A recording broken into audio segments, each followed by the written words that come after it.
Friends, welcome to word study. I hope आपको हमारा पहला लेक्चर पसंद आया होगा।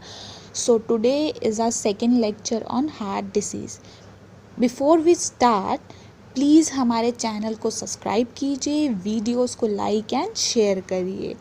आप हमें फेसबुक, व्हाट्सएप और टेलीग्राम पे भी फॉलो कर सकते हैं।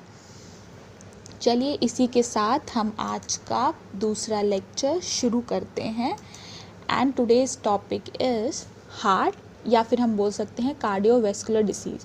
जैसे कि हमने पहले लेक्चर में पढ़ा था हार्ट के बारे में, उसके फंक्शन के बारे में, उसकी एनाटॉमी के बारे में, उसके स्ट्रक्चर के एक चीज़ के बारे में पढ़ा था, और आज हम डिस्कस करेंगे उससे रिलेटेड डिसीज़ के बारे में। तो हार्ट से रिलेटेड बहुत सारी डिसीज़ होती हैं। जनरली हमारी बॉडी में जितनी भी चीज़ें होती हैं उससे रिलेटेड हमें कोई ना कोई डिसीज़, अगर हमारी बॉडी प्रॉपर फंक्शन नहीं करती है तो उससे रिलेटेड हमें कोई ना कोई डिसीज़ हो जाती है, या हमारी बॉडी का वो पर्टिकुलर पार्ट फंक्शन नहीं करता है। तो उसी से रिलेटेड हम आज डिस्कस करेंगे हमारी हार्ट डिसीज़ के बारे में। इतनी तरह की ये डिसीज़ होती हैं, इससे और भी ज़्यादा डिसीज़ होती हैं अगर हम बहुत ज़्यादा डीप में पढ़ेंगे। लेकिन एग्ज़ाम पॉइंट ऑफ व्यू की तरफ से अगर देखा जाए तो these are I think sufficient, and आपको यहाँ से मैक्सिमम क्वेश्चंस आपके मिल जाएंगे। सो हार्ट डिसीज़ेज़, इसके रिस्क फैक्टर होते क्या हैं, किन किन चीज़ों की वजह से हमें हार्ट डिसीज़ेज़ हो जाती हैं। तो होता है कि स्मोकिंग की वजह से, या कोलेस्ट्रॉल हमारी बॉडी में बढ़ जाता है उसकी वजह से, या हमारी बॉडी में मोटापा बढ़ जाता है उसकी वजह से, या हमारी फिज़िकल एक्टिविटी जो है वो बहुत कम हो जाती है, ऑलमोस्ट ना के बराबर हो जाती है। तो we only just keep sitting and eating and no activity, जिसकी वजह से हमारे हार्ट पर बहुत इफ़ेक्ट पड़ता है। हाई ब्लड प्रेशर की वजह से होता है, या डायबिटीज़। ये सारे कुछ रिस्क फैक्टर हैं जिसकी वजह से हमें हार्ट डिसीज़ होती है। तो हमारी हार्ट डिसीज़ेस कौन कौन सी हम डिस्कस करने वाले हैं। लाइक कोरोनरी हार्ट डिसीज़ है, एओटा मतलब एओटा रिलेटेड, यानी कि आर्टरीज के, पाल्मोनरी एओटा की जो वॉल से रिलेटेड जो हमारी डिसीज़ होती है उसके बारे में बात करेंगे। हार्ट फेलियर कब होता है, या हार्ट अरेस्ट क्या होता है। मैं आपको 3 चीज़ों के बारे में डिफरेंस बताऊंगी। हार्ट फेलियर कब होता है, हार्ट अटैक कब होता है, और हार्ट अरेस्ट कब होता है, यानी कि कार्डियक अरेस्ट जिसे हम बोलते हैं। Next, we will discuss about pericarditis and cardiomyopathy, heart valve disease, arrhythmia, and perivascular disease. So let us start. सो हमारी पहली डिसीज़ है कोरोनरी आर्टरी डिसीज़, या हम इससे बोल सकते हैं कोरोनरी हार्ट डिसीज़। हम इसे या तो बोल सकते हैं कोरोनरी हार्ट डिसीज़, या फिर हम बोल सकते हैं कोरोनरी आर्टरी डिसीज़। इसको हम शॉर्ट में बोलते हैं CHD। CHD tends to develop when cholesterol buildup in the coronary artery creating plaques. यानी कि ये डिसीज़ कब होती है हमारी बॉडी में। समझने वाली बात है कि हमारी ये जो डिसीज़ होती है कैसे होती है और कब होती है।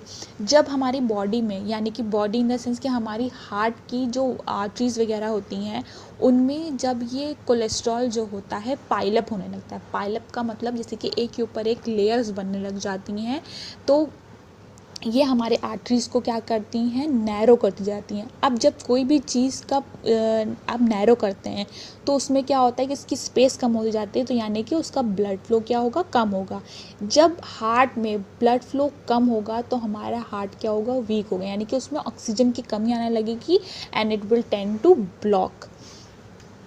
Narrowing of blood vessels due to deposition of cholesterol is known as atherosclerosis बोलते हैं हम इसको। ये टर्म्स आप याद रखिएगा, क्योंकि जनरली हमें ये दे देता है deposition of cholesterol, what is called deposition of cholesterol. So ये इसका डायरेक्ट क्वेश्चन आपको यहीं से मिल जाए, एथेरोस्क्लेरोसिस इसको बोलते हैं। आगे इसको क्या बोलते हैं, due to deposition of cholesterol angina. Angina बहुत ही फेमिलियर वर्ड है जो हम जनरली यूज़ करते हैं जब हम हार्ट कि पेन के बारे में बात करते हैं या उससे रिलेटेड कोई डिसीज़ के बारे में बात करते हैं। तो एंजाइना जब हम बोलते हैं तो उसका मतलब क्या होता है, हार्ट पेन। और ये कहाँ होता है, occurs on the left side of the thoracic cavity. अब थोरेसिक कैविटी जैसे कि मैंने आपको बताया था कि हमारा हार्ट कहाँ होता है, थोरेसिक कैविटी के अंदर ही होता है।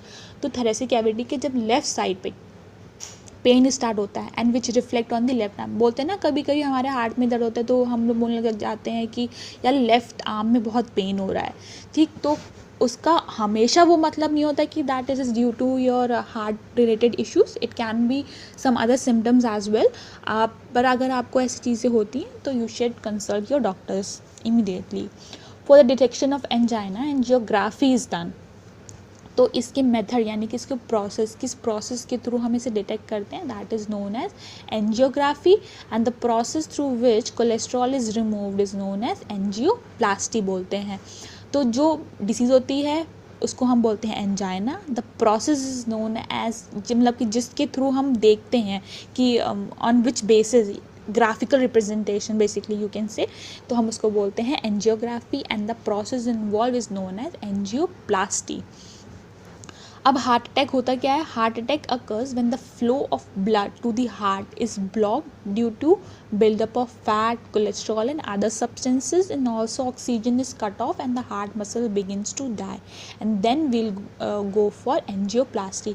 तो हार्ट अटैक जब होता है तब उसके रीजंस क्या होते हैं? यही कि कोलेस्ट्रॉल का डिपोजिशन हो रहा है या फैट का डिपोजिशन हो रहा है या कोई और सब्सटेंस है कि जो कि ब्लड के फ्लो को रोक रहे होते हैं एंड ऑक्सीजन की सप्लाई को कम कर रहे होते हैं। तो उससे क्या होता है, हमारी हार्ट मसल्स जो होती हैं वो डेड हो जाती हैं, और उसी की वजह से हम बोलते हैं कि ये हार्ट अटैक आया। जैसे ऐसे आप देखिए कि नॉर्मल आर्टरी, यहाँ पे कोई भी कोलेस्ट्रॉल का डिपोजिशन नहीं है, और यहाँ देखिए लीको डिपॉजिट ऑफ प्लेग, यहाँ पे कोलेस्ट्रॉल या अदर फैटी सब्सटेंस है, जिसकी वजह से ये जो पाथ होता है ब्लड फ्लो का वो क्या हो जाता है, नैरो हो जाता है।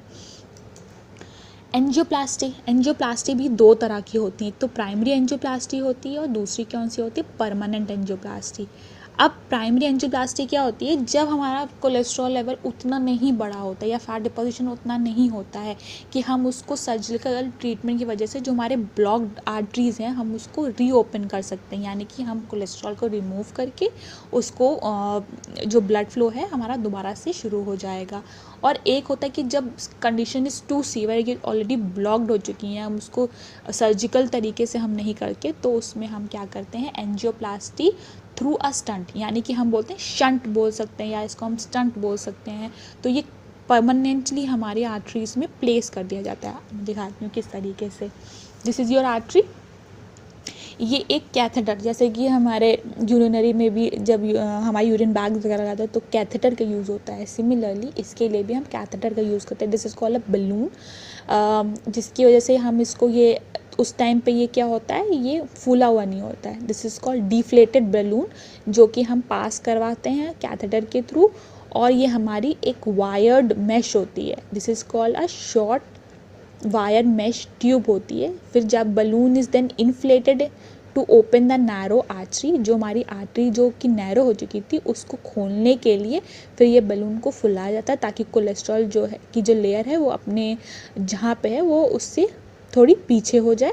तो ये क्या होता है, आर्टरी क्या होती है, धीरे धीरे खुलने लगती है, and the stunt expands around the balloon.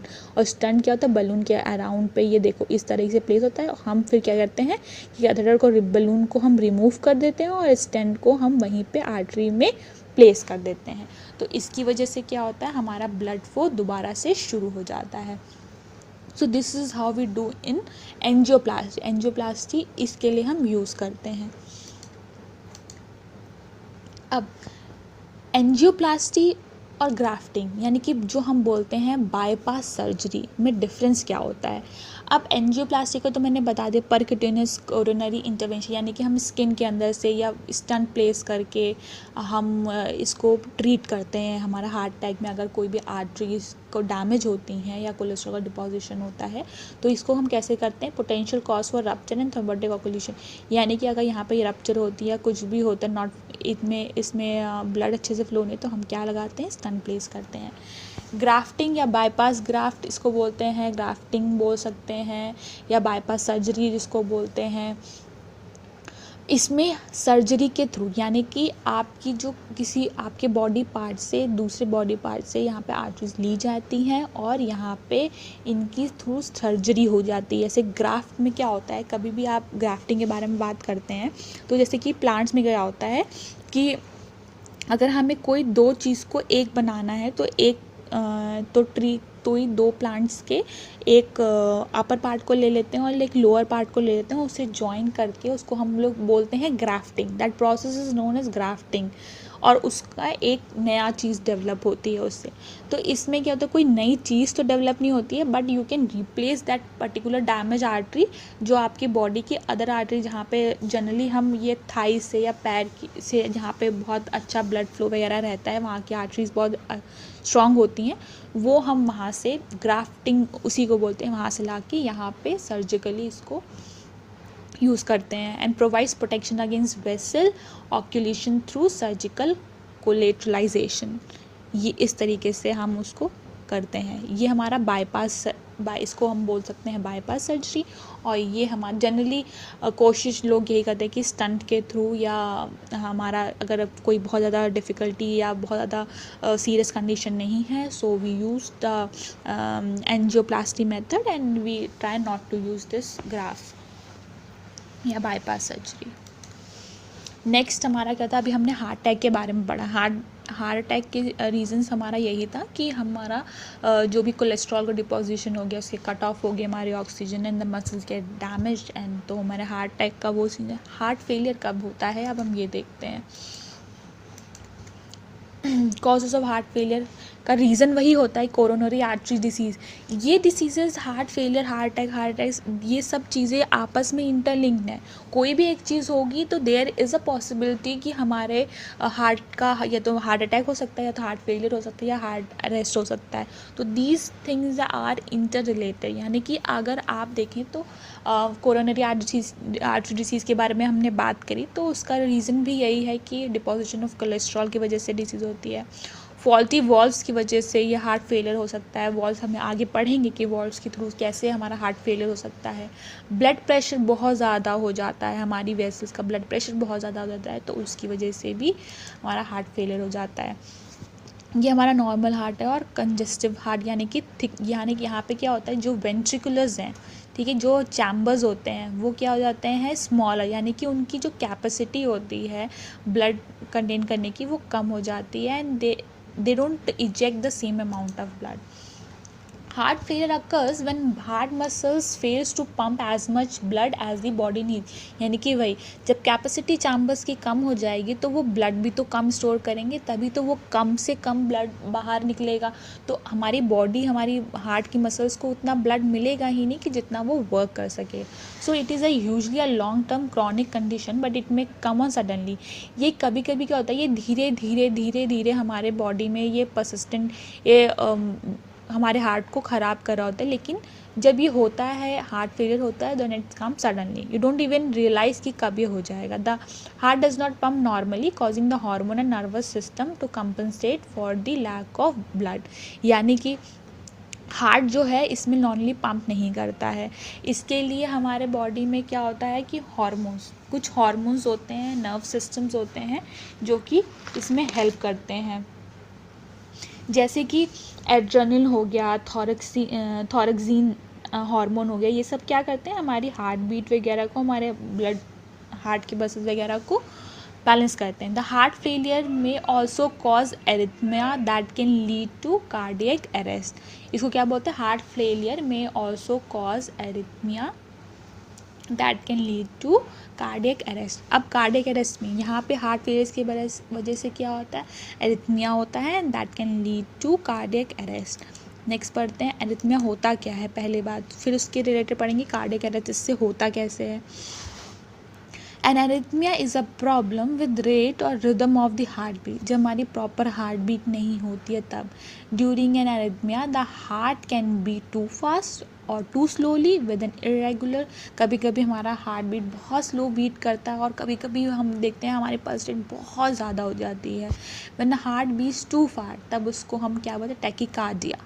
Tachycardia. When heart beats too slow, इसको हम बोलते हैं ब्रेडीकार्डिया। तो ये दो कंडीशन होती है, जब हमारा हार्ट जो है बहुत तेज़ बीट करता है तो हम उसको बोलते हैं टैकीकार्डिया, और जब हमारा हार्ट बहुत स्लो बीट करता है तो उस कंडीशन को हम बोलते हैं ब्रेडीकार्डिया। अब यही आपके दो क्वेश्चंस भी आ सकते हैं कि इस कंडीशंस को क्या बोल सकते हैं। तो कार्डियक अरेस्ट में be cause by irregular heart beat, heart rhythms call the arrhythmias बोल सकते हैं। जब हमारा जो कार्डियक अरेस्ट में क्या होता है, इरेगुलर हार्ट बीट, तो हम इसी कंडीशन को एरिथमिया बोल सकते हैं। A common arrhythmia associated with cardiac arrest is ventricular fibrillations, and ventricular fibrillation means the heart's lower chambers suddenly start beating chaotically and don't pump the blood। ये condition होती है एसोसिएटेड विद द कार्ड। अब यहाँ पे atrial फिब्रिलेशंस भी होता है और वेंट्रिकुलर फिब्रिलेशन भी होता है। एट्रियल फिब्रिलेशन मतलब कि जब इम्पल्स प्रॉपर तरीके से एट्रिया यानी कि एट्रम अपर चैम्बर्स में यानी कि ऊपर के दोनों चैम्बर्स में इम्पल्स नहीं पहुँचती है, तो ये कंडीशन होती है एट्रियल फिब्रिलेशन। और जब एट्रियो वेंट्रिकुलर नोड्स के थ्रू जब वेंट्रिकल्स यानी कि नीचे के राइट और लेफ्ट चैम्बर्स वेंट्रिकल चैम्बर्स में इम्पल्स अच्छे से नहीं होती है, तो हम उसे बोलते हैं वेंट्रिकुलर फिब्रिलेशन। जब भी हमारे जो एसए नोड मैंने बताया था, एसए नोड यानी कि हमारी वो नोड जिसको हम बोलते हैं नेचुरल पेस मेकर, वहीं से हमारी सारी इम्पल्सेस जनरेट होती हैं और हमारे एट्रम और फिर वेंट्रिकल्स में जाती हैं।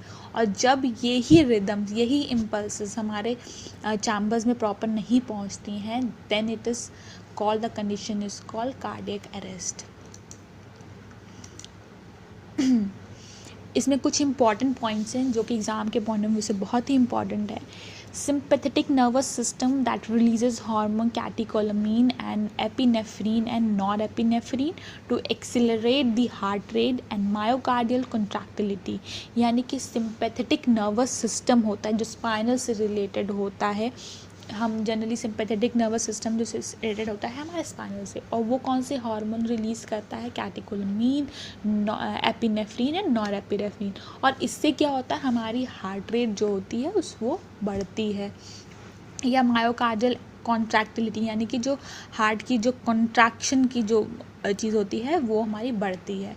पैरासिम्पैथेटिक नर्वस सिस्टम ये हमारा रिलेटेड होता है क्रेनियल से, यानी कि ब्रेन क्रेनियल के थ्रू रिलीजेस। ये कौन सा हार्मोन रिलीज़ करता है, ये रिलीज़ करता है acetylcholine to slow the heart rate. यानी कि ये जो दो हार्मोन है they are responsible for the slow heart rate and for the faster heart rate. तो इसकी वजह से हम पूछा जा सकता है कि इसमें कौन से ऐसे हार्मोन हैं जो कि responsible for your slow and fast heart rate. Next हम बताएंगे कार्डिक आउटपुट, स्ट्रोक वॉल्यूम और हार्ट रेट क्या होता है, एक्चुअली इसका रोल क्या होता है। तो कार्डिक आउटपुट होता है कि amount of blood leaving the heart पर मिनट, लीटर पर मिनट, यानी कि कितना लीटर पर मिनट जो हार्ट से बॉडी में ब्लड जा रहा है वो कितना है। स्ट्रोक वॉल्यूम क्या होता है, amount of blood heart pumps with each beat, यानी कि हर एक बीट पे अमाउंट हार्ट कितना ब्लड जो है वो पंप कर रहा है। और हार्ट रेट क्या होता है, number of beats per minute, और पर मिनट का मतलब यानी कि 7, लगभग एक नॉर्मल हेल्दी अडल्ट में 72 बीट्स पर मिनट होता है। और हम कार्डियक आउटपुट को कैलकुलेट कैसे हम करना है कि कितना लीटर ऑफ ब्लड एक साइकिल में, या फिर हम बोल सकते हैं कितने टाइम में वो हार्ट से ब्लड निकल रहा है, तो हम उसको कैलकुलेट कैसे करते हैं। कार्डियक आउटपुट यानी कि एसवी यानी कि amount of blood heart pumps with each beat और number of beats per minute पे हम उसको कैलकुलेट कर लेते हैं। और जनरली हमारा कार्डियक आउटपुट जो होता है वो हार्ट के लिए होता है 10% होता है। ठीक, आगे बढ़ते हैं। एओटिक डिसीज़ क्या होती है। Aortic disease can affect the part of the aorta that runs to your chest.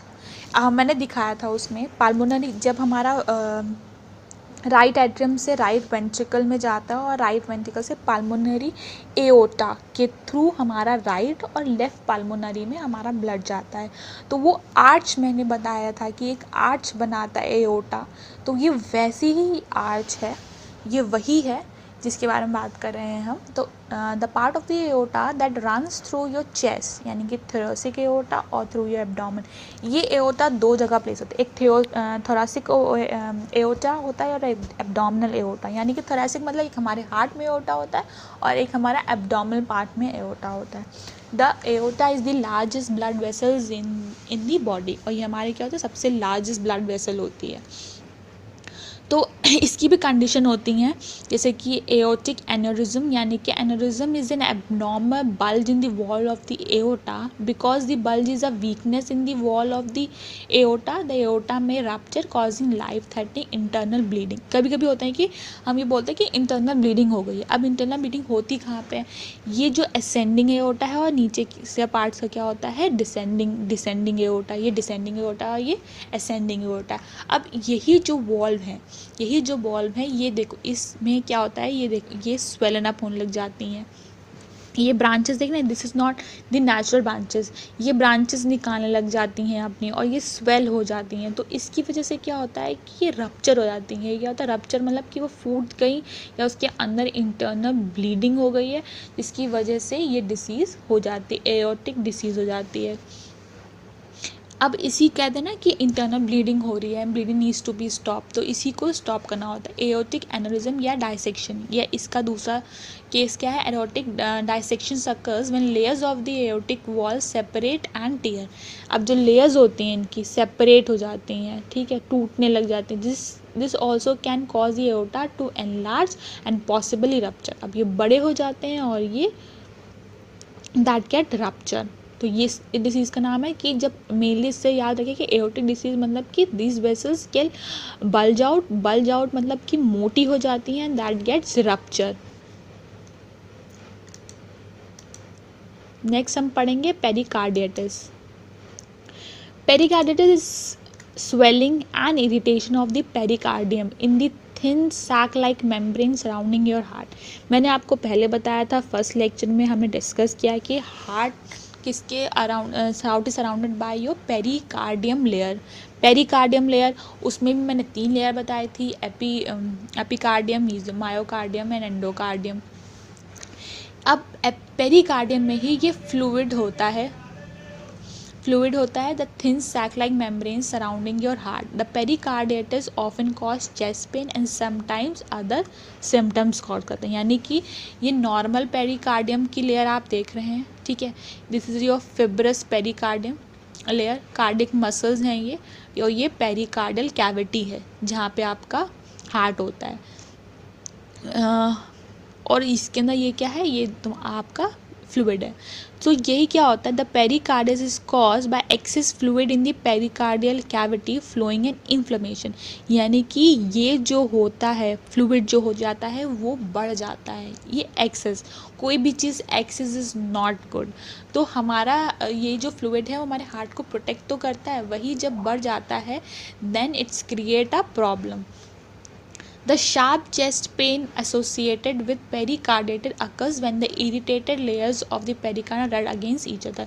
तो ये लेयर, ये फ्लूइड का काम होता है कि ताकि ये लेयर्स जो हैं आपस में एक दूसरे से लड़े ना, यानी कि रब ना हो, क्योंकि रब होंगी तो there will cause a wound या उसमें इन्फ्लेमेशन हो जाएगा।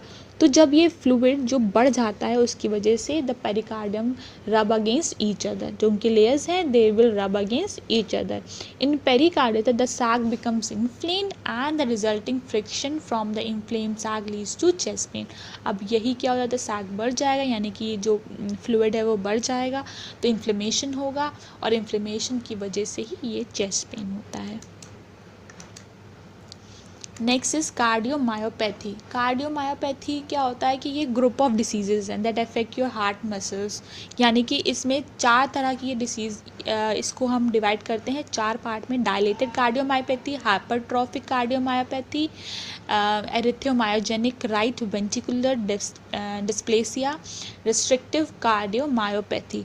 अब ये कंडीशन क्या होती है? जनरली हम बोलते हैं this cardiomyopathy the disease which is your acquired, या तो हम इसको एक्वायर्ड और हेरिडिटी का डिफ्रेंशिएशन ये होता है कि after your birth you acquired such kind of disease, और हेरिडिटी क्या आपको आपके पेरेंट्स के थ्रू आपको ये डिसीज़ मिली, या आपकी फैमिली में कभी किसी को हुई होगी तो आपको ये डिसीज़ है।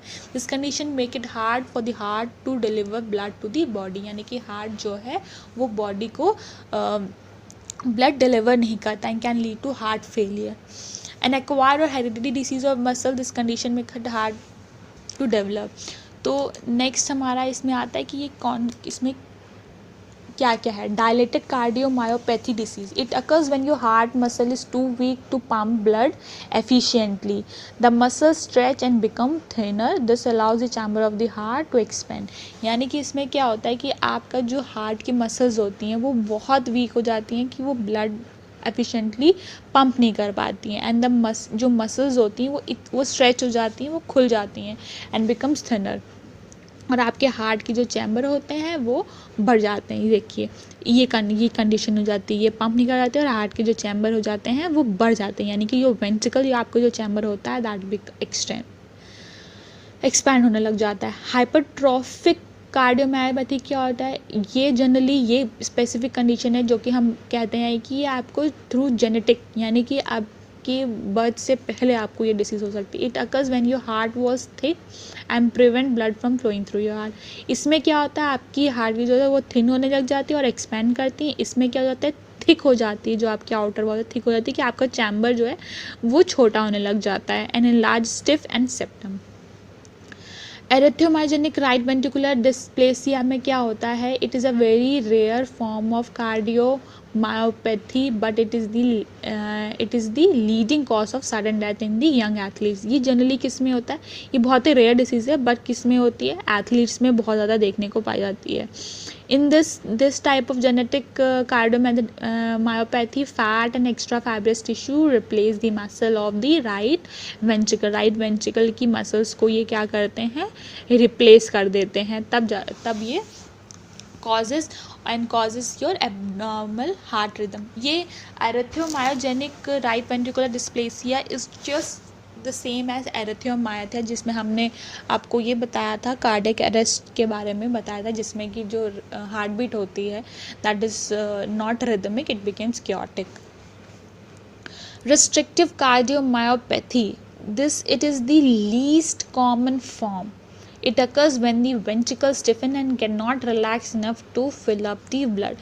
ये walls of the ventricles become stiff. जब भी कोई चीज़ स्टिफ हो जाती है, यानी कि जब हमारी बॉडी भी stiff, we can expand our body. So यही केस होता है कि हार्ट की मसल्स में भी यही होता है कि द हार्ट जो कि हमारी वेंट्रिकल्स की जो वॉल्स होते हैं that become stiff and it's unable to pump the required amount of blood. Next is that heart valve disease. अब ये हार्ट वॉल्व डिसीज़ क्या होती है? Heart valve disease occurs if one or more of your heart valve do not. हमारे heart में कितने valve होते हैं पहले सबको यही पता होना चाहिए. Tricuspid valve, this is tricuspid valve, pulmonary, mitral, या हम इसको बाइकस्पिड वॉल्व भी बोलते हैं, and aortic valves.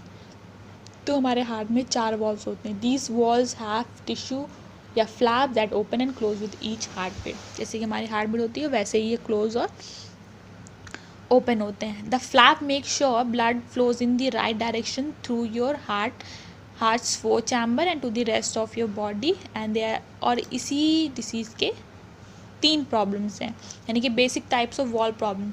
एट्रीसिया, stenosis, regurgitation also known as back flow. अब बैक फ्लो या लीकेज का मतलब क्या हो गया कि जैसे कि हमारे हार्ट के चैम्बर ने ब्लड को फ्लो किया in your, suppose right atrium flows blood in your right ventricle, but वो राइट वेंट्रिकल ना जाके वो बैक फ्लो हो गया and the blood came back again into your right atrium, यानी कि उसी सेम चैम्बर में वापस आ गया आगे बढ़ने की बजाय. So occurs when the blood flows backward through the wall instead of being pushed forward through the heart or the arteries, and occurs when the flaps of the wall do not close tightly. अब ये condition कब होती है? ये तब होती है कि जब हमारा जो वॉल्व होता है वो प्रॉपर तरीके से बंद नहीं है. सपोज हमारा ब्लड निकल रहा है और वो दूसरे चैम्बर में अभी गया नहीं है और वो वॉल्व क्लोज हुआ नहीं है. अब जब क्लोज हुआ नहीं इसलिए वो ब्लैक, अगर वो वॉल्व क्लोज हो जाता तो वो दूसरे चैम्बर में ब्लड ऑलरेडी आ जाता, और अगर क्योंकि क्लोज नहीं हुआ तो वो ब्लड जो है वो बैक फ्लो हो गया है. नेक्स्ट हमारा आता है stenosis. Stenosis refers to heart wall that do not open fully and properly resulting narrowing of the path of the blood flow। यानी कि ये कंडीशन वो हो गई जिसमें जो आपका वॉल्व है वो खुला ही नहीं है प्रॉपर तरीके से, एंड उसकी वजह से क्या हो गया, पाथ जो हो गया वॉल्व का वो क्या हो गया, बहुत नैरो यानी कि कम स्पेस होगी, causing the heart to work harder and reducing the body supply. अब जब हमारा हार्ट एक्स्ट्रा वर्क कर रहा है कि उसको ओपन ब्लड को किसी तरह, जब आप बहुत फोर्सफुली ब्लड हमारे वॉल्व के थ्रू जा रहा है तो हमारे हार्ट की जो मसल्स है that will involve a lot of work, जब वो बहुत ज़्यादा वर्क करेंगी तो ऑक्सीजन सप्लाई क्या हो जाएगी, कम हो जाएगी, यानी कि वो बहुत ज़्यादा ऑक्सीजन यूज़ करने लगेंगी। It may result because valve flaps thicken and stiff and fuse together due to age and damage because the valves are malformed before the birth। तो इसका रीज़न क्या हो सकता है, इसके बहुत सारे रीज़न हो सकते हैं कि हमारे एज फैक्टर की वजह से या फिर हमारा ऑलरेडी डैमेज है, इस सब चीज़ों की वजह से हमारा ये स्टेनोसिस। अब ये मैंने आपको रिग्रेगेशन बताया, स्टेनोसिस, अब नेक्स्ट बताऊंगी आर्टीसिया। और ये जो तीन कंडीशन है that is responsible for all 4 types of disease. यानी कि रिग्रेगेशन हो सकता है आपकी बाइकस्पिड वॉल में भी, regurgitation in your tricuspid valve and regurgitation in your pulmonary valve and regurgitation in your aortic valve. और वैसे ही स्टेनोसिस किस में हो सकता है, bicuspid, tricuspid, pulmonary and aortic valve. और कंडीशन ये वॉल आप condition is same, valve change होते हैं लेकिन जो प्रॉब्लम होती है वो सेम रहती है, बस नाम अलग होते हैं उनके।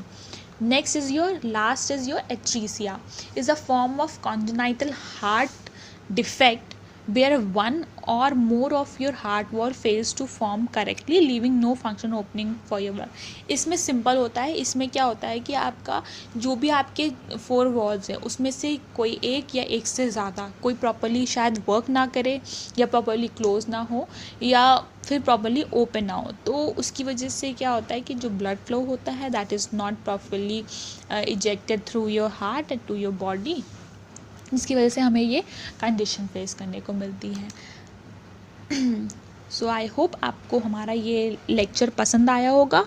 प्लीज़ पसंद आया है तो आप उसे लाइक कीजिए ज़्यादा से ज़्यादा और उसे शेयर कीजिए अपने साथ साथ, और लोगों को भी हमारे इस चैनल से जोड़िए और आगे बढ़ाइए। Thank you so much.